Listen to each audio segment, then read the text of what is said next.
इसी प्रकार इन ऋषि महर्षियों और इन आचार्यों गुरुओं पंडितों के बारे में कबीर साहब कहा करते थे कि मोती मुक्ता दर्शत नाही, ये जग है सब अंदरे, दिखत के तो नैन चश्म इनके फिर मोतिया बंदरे।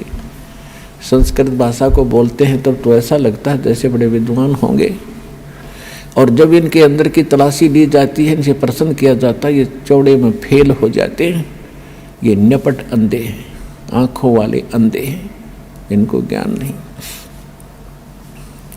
तो परमात्मा ने कहा कि फिर आपने ये पढ़ा क्या स्वामी जी? अब स्वामी जी कति टूट गए। देखो, साधु संत भक्त परमात्मा के लिए ही प्रयत्नशील होते हैं। जो भक्त हैं उनको भी भगवान की तलाश है, इसलिए वो किसी गुरु के पास गए हैं, और गुरु जो पद पे प्राप्त बैठा है वो भी तो भगवान के लिए ही घर से निकला है, उसने प्रयत्न प्रारंभ किए हैं तो परमात्मा के लिए किए हैं। आज ठीक है वो गुरु पद पर बैठ गया और बहुत से यशस्वी हो गए हैं, तो उसने पुनः विचार करना पड़ेगा, क्योंकि उसको परमात्मा की आवश्यकता है। यदि उसका मार्ग गलत है तो आज भी ठीक किया जा सकता है उसको, और यदि आज भी ठीक नहीं करेगा अभी अपने अभिमानवश, तो वो दूना दोषी होगा। वो इस कैटेगरी का होगा कि जानबूझ साची तजय करे झूठ तने, और ताकि संगत है प्रभु सौपन में भी ना दे। वो कृतघ्नी व्यक्ति होगा, चाहे वैसे गुरु बना बैठा है, जिसको ये पता लग गया तेरा ज्ञान गलत, तेरा नाम गलत, तेरी साधना गलत, और वो फिर भी हार मानने को स्वीकार तैयार नहीं है, यानी फिर भी ये नहीं कहता अपने शिष्यों को कि अभी मेरा मार्ग गलत है, तो वो कृतघ्नी प्राणी बताया है। उसके विषय में कहा है कि जानबूझ साची तजय और करे झूठ तने, और ताकि संगत है प्रभु सौपन में भी नहीं दे। इसे नालायक आदमी की तो सौपने में भी भेंट नहीं होनी चाहिए इसके साथ। और जो उनके फंसे बैठे हैं भोली श्रद्धालु, अब उन्होंने स्वयं सोचना पड़ेगा। अगर वो गुरु होगा और भगवान की खोज में होगा तो पहले वो कहेगा अपने शिष्यों को, क्योंकि जो दास ज्ञान देता है सबसे पहले खटक उन गुरुओं को लगती है, क्योंकि उनके विषय में बोला जा रहा है कि उसका ज्ञान गलत, राधा स्वामी पंथ का ज्ञान गलत, उनके नाम गलत, उनकी साधना गलत। धन धन सतगुरु सच्चा सौदा सिरसा और जगमाल वाले के बारे में कहा जा रहा है, उनका नाम गलत, उनका ज्ञान गलत, उनकी भक्ति गलत, उनका रास्ता गलत। और जितने भी ये ब्रह्मा विष्णु महेश के पुजारी, आसाराम सुधांशु जी, ये कुमार स्वामी, ये इनका सारा मार्ग गलत, और ये तीन देव की भक्ति करते हैं, इनमें जीव का मोक्ष नहीं। तो इनको सबसे पहले इस बात पर जोर देना चाहिए। ये क्यों कह रहा है रामपाल दास? इसका उद्देश्य क्या है? कम से कम उद्देश्य जानकर हमारे सदग्रंथों को, लिटरेचर को पढ़ रहे ये संत दास की उनसे विनम्र प्रार्थना है, उनका भी जीव रक्षा होगी। उनके अंतर्गत जो भोले श्रद्धालु फंसे पड़े हैं उनको संत मान के, संत वही होता है जिसके पास पूर्ण ज्ञान हो, और साधना ठीक है नहीं तो भक्त नहीं है, ना वो गुरु है। वो तो एक अपना जीवन नाश कर रहे हैं। तो उनसे दास उनके हित के लिए कह रहा है। जैसे कोई रास्ते में जा रहा है और काफ़ी लंबे सफ़र पर पहुंच गया और वहाँ उसको कोई टोक रहा है, कहाँ जा रहे हो भाई? तो उस स्थान का नाम बताते हैं और वहाँ कोई व्यक्ति खड़ा है, वो कहता है ये रास्ता ठीक नहीं है आपका, आप बहुत गलत जा रहे हो। तो उस व्यक्ति को क्या करना चाहिए? 1, 2, 4 और से सलाह लेनी चाहिए, भी सचमुच मैं जा रहा हूँ, ये मार्ग ठीक है कि नहीं। और उसके साथ झगड़ने लग जा कि तू क्यों बोल रहा है मेरे मार्ग को गलत, तूने कैसे बता दिया गलत? तो ये बुद्धिमान का काम नहीं, ये तो महान नीच व्यक्ति करता है ऐसा व्यवहार।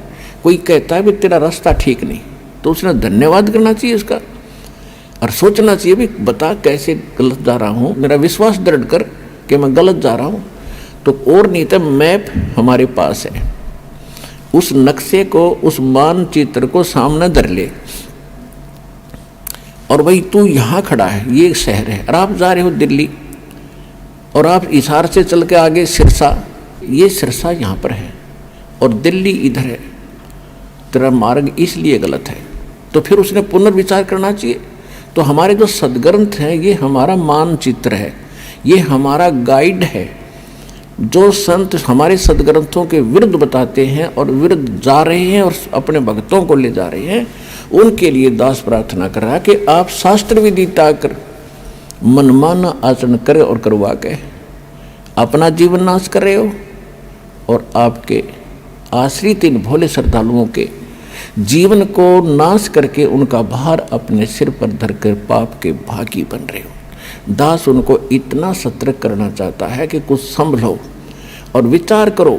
ये मैप तुम्हें नहीं देखने आते हैं तो दास ने कति क्लियर कर रखा है।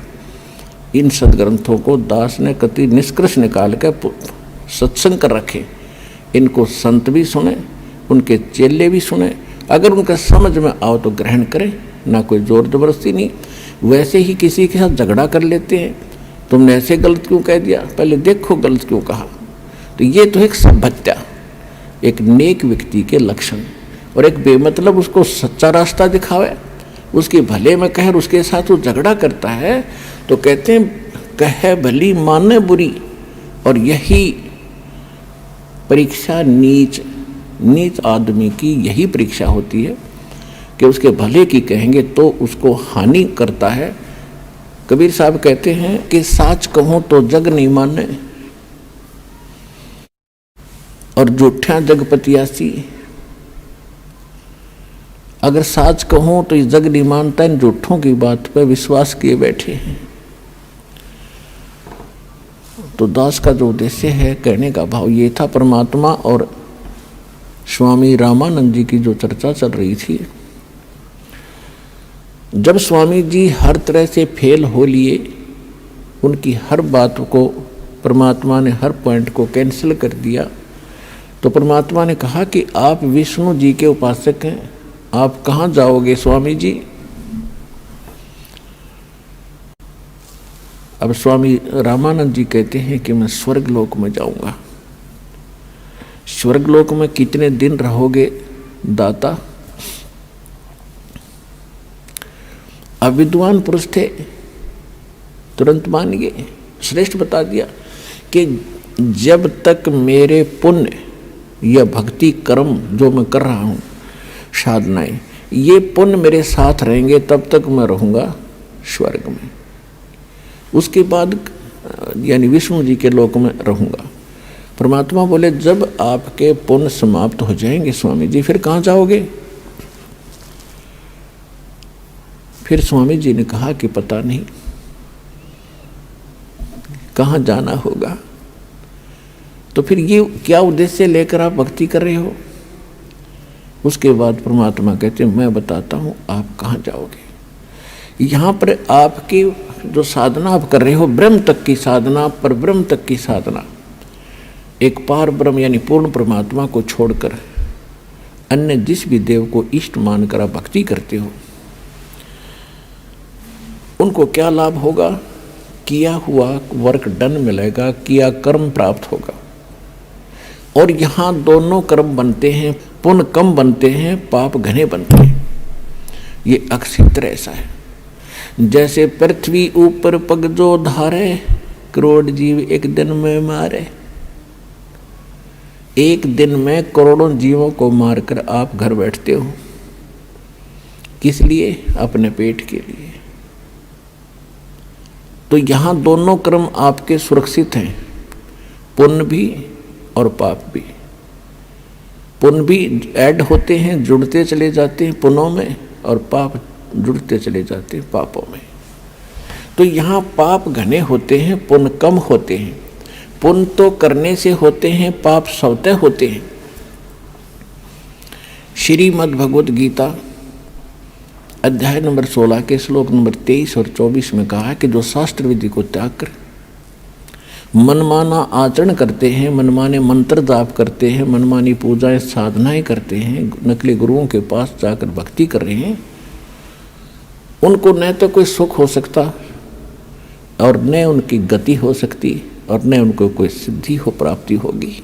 अर्थात यूजलेस, व्यर्थ गति, जीवन नाश हो रहा। आज आप देख रहे हो पूरे विश्व में, ये अभिमान की बात ना समझना, ये ज्ञान की बात समझना, पूरे विश्व में सतलोक आश्रम बरवाला जिला हिसार हरियाणा के अतिरिक्त कहीं शास्त्र अनुकूल साधना नहीं है, सब मनमान आचरण करें। तो जो साधनाएं वो कर रहे हैं उनसे लाभ तो होना ही नहीं, क्योंकि शास्त्र विरुद्ध है और पाप डेली हो रहे हैं। सत्तर ब्राह्मण की है हत्या, जो चौका तुम देवो नेता। ब्राह्मण सेंस हत्या जो होई, जल स्नान करत हो सोई। पृथ्वी ऊपर पग जो धारे, करोड़ जीव एक दिन में मारे। तो यहाँ पुण्यात्मा इस विचार करना पड़ेगा आपको, परमात्मा ने शिक्षित इसीलिए बनाया है। शिक्षा हम पढ़ रहे हैं, ग्रहण कर रहे हैं, एक रोजी रोटी का उद्देश्य लेकर हम सभी अपने बच्चों बेटा बेटियों को पढ़ा रहे हैं कि शिक्षा ग्रहण करें और आगे नौकरियां प्राप्त करें, इनकी रोजी रोटी ठीक चले। ये भी दास आपको बता दे, 1 करोड़ स्टूडेंट विद्यार्थी प्रतिवर्ष शिक्षा पूरी करके फील्ड में आ जाते हैं। इन कितनों को नौकरी मिलती है? 1% को, 1 लाख मुश्किल से, और बाकी 10 लाख मान ले, 90 लाख तो फिर भी अपना वैसे ही काम करते हैं जो आम हम बिना शिक्षा ग्रहण किया करते थे। तो ये परमात्मा ने लालच देकर आपको पढ़वा दिया, और इस शिक्षा का केवल काम है कि आप भगवान को पहचान लोगे। अपने सदग्रंथों को, अपने घर में दबे खजाने को तुम खुद खोज लोगे। आप भिखारी बने फिरो थे, पूर्व पश्चिम उत्तर दक्षिण फिरदा दाणे दाणे नू। सर्व कला सतगुरु साहेब की, हरि आए हरि आने नू। कि तुम एक पेट के लिए पता नहीं कहाँ कहाँ भटक रहे हो, और जब हमें सत साधना मिल जाएगी तो भगवान का विधान है आपका बरकत शुरू कर देगा, आपके घर भर देगा। जब आपकी नीयत भर जाएगी तो आपका घर भर गया, और आपके आए हुए संकटों का निवारण करेगा।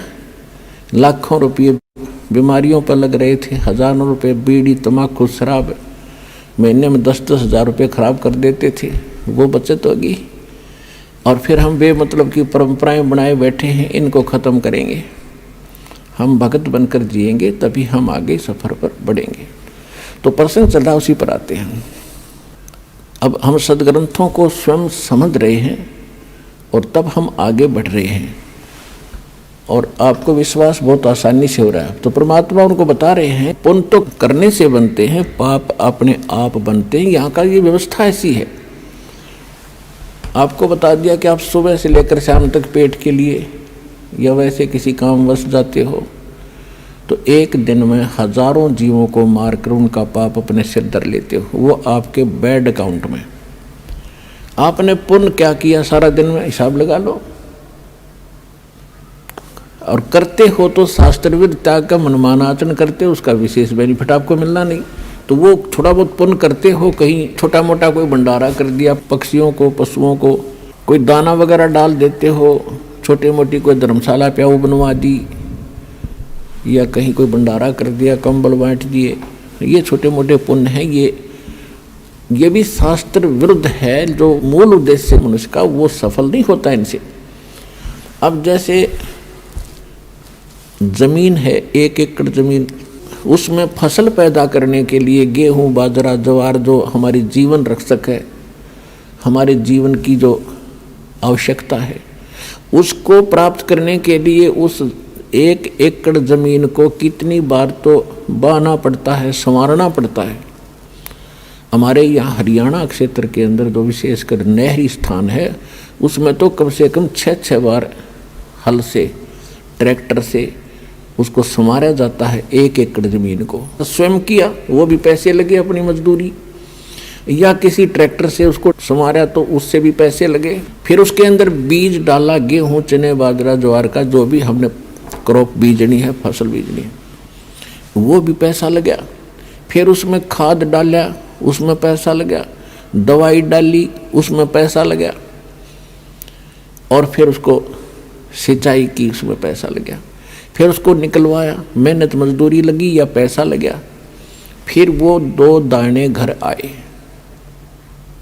और उसी जमीन को आप छेड़ो मत। 1 वर्ष देखना उसमें कितना अड़ंगा पैदा हो जाएगा, वह दिखाई भी नहीं दे जमीन, और कोरा कुबाड़ जामेगा जो आपके यूज का नहीं है।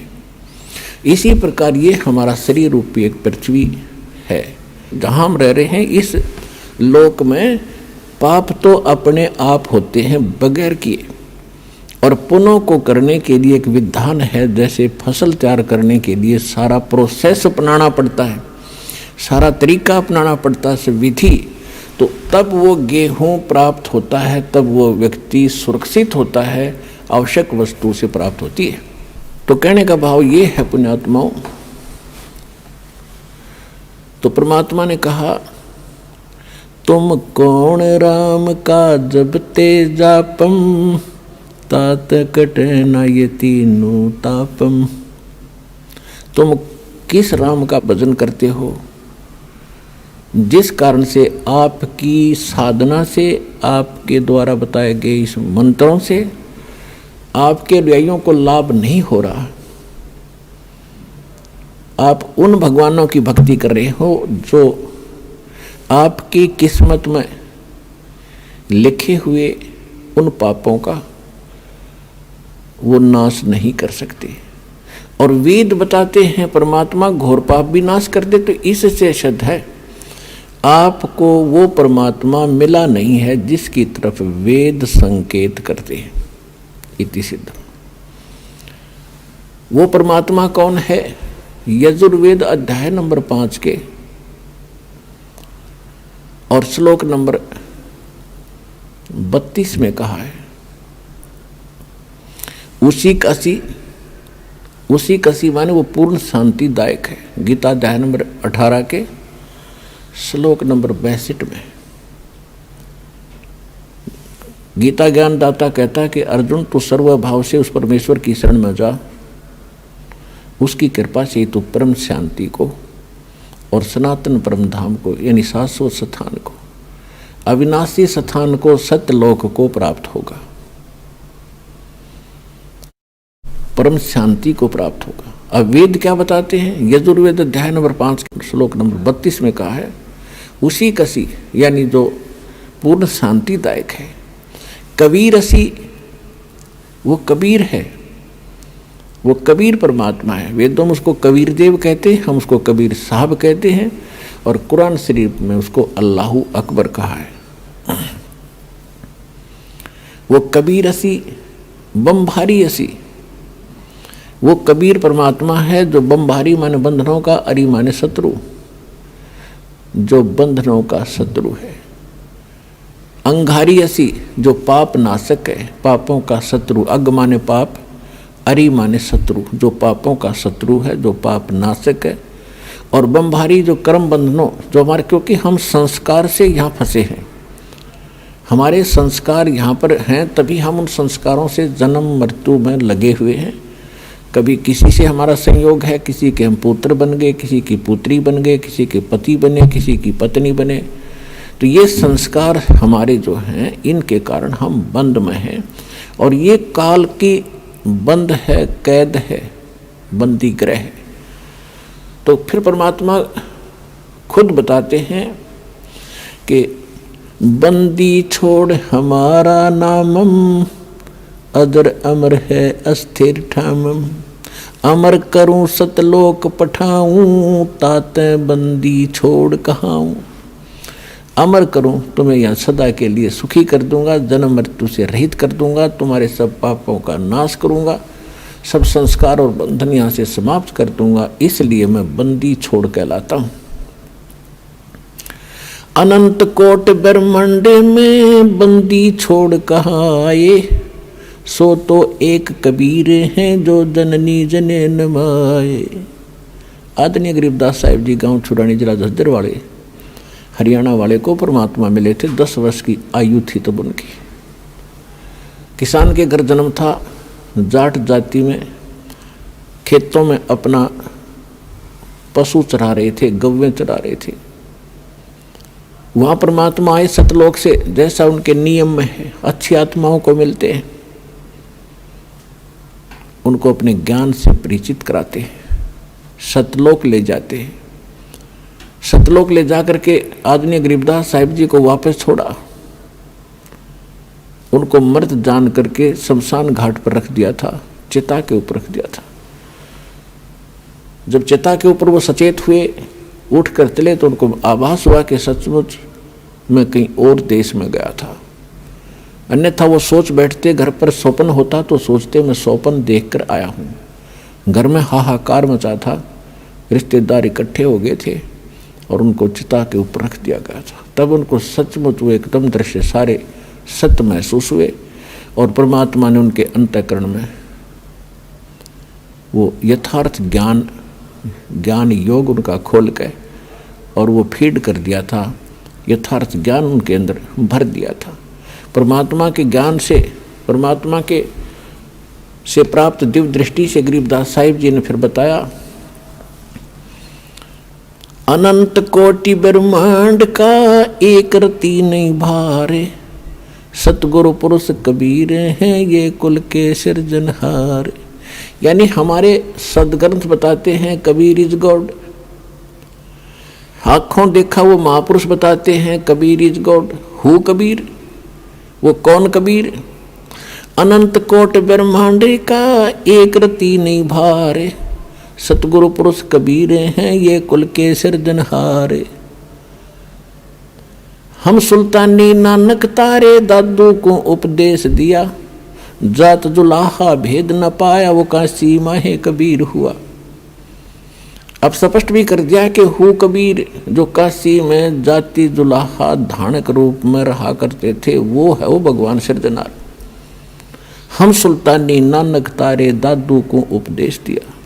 गरीबदास साहिब जी कह रहे हैं कि मुझे और इब्राहिम सुल्तान अधम एक मुसलमान राजा था इराक देश का,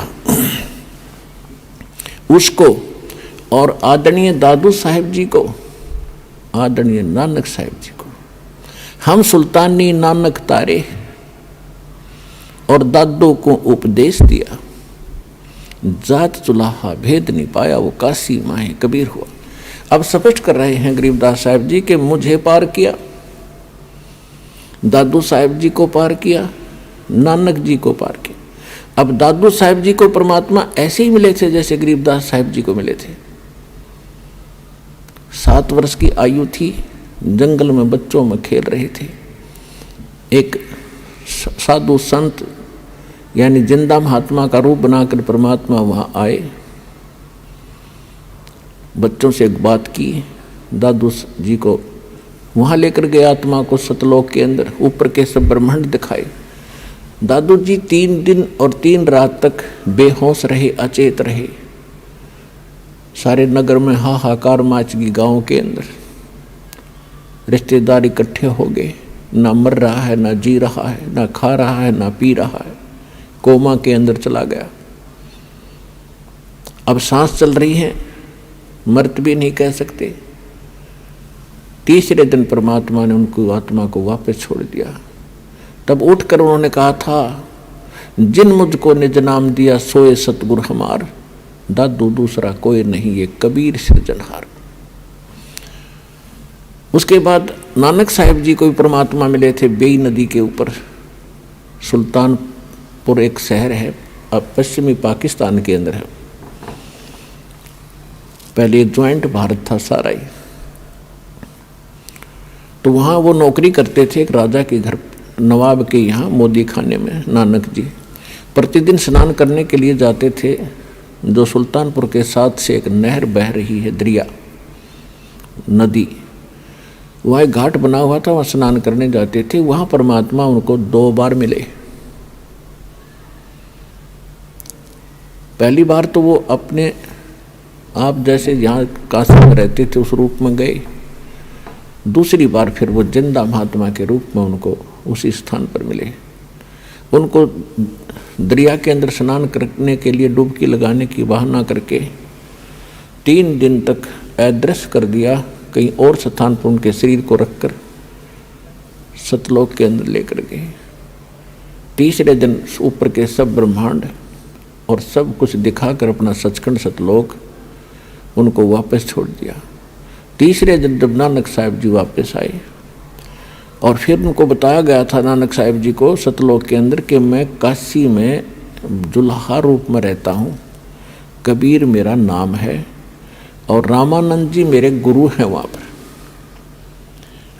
अब आदरणीय नानक साहिब जी की यह बात समझ में कम आई कि परमात्मा और धानक रूप में कहे वहाँ मैं जुल्हे रूप में रहता हूँ, और उधर से कहते हैं रामानंद जी मेरा गुरु है, तो भगवान का गुरु की क्या आवश्यकता है।